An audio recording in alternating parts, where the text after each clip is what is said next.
marka hore arday ma tihidina dee jaamiciyiinta waalidiinta mas-uuliyiinta saddexda xisbi qaran iyo mas-uuliyiinta dawladda macallimiintii ardaydan soo aflixisay dhammaantiin waxaan idinku salaamayaa salaanta islaamka assalaamu calaykum waraxmatullaahi wabarakaatu intaa ka bacdi anigu khudbadda ma aqaano waxba iga yarsiya waayo ingiriisi yaraan ku karano ma hayo af soomaalila dee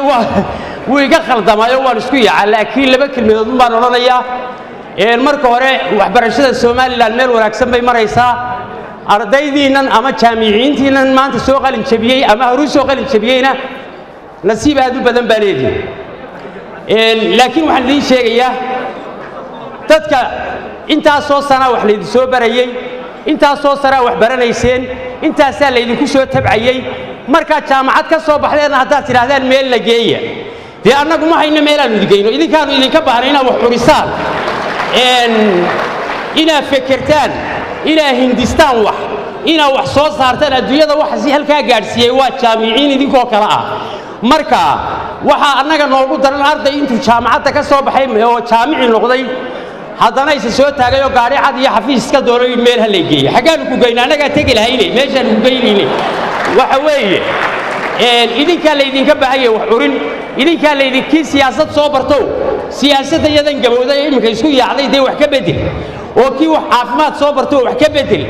oo dee hindisa oo isu taga laakiin dadkii waalidkii idinku soo tabcay dalkiinnii baa idiin baahan dadkiinnii baa idiin baahan meelaannu idin geyno ma hayno annagaa tegi lahayn meelaannu idin geyno idinku meel isgeeya annagana meel la geeya waxa la yidhi wax lagu maahmaaho maahe waa khudbad xumadayda odaybaa islaantiisii wuxuu arkayoo mar kasta maydhax diiraysa intay godin qaadato subax walba maydhax diiraysa maydhaxda waxaa loogu talagalay in aqal laga sameeyo aqal lama samaystee buur yaroo xulun bay ku jirtaa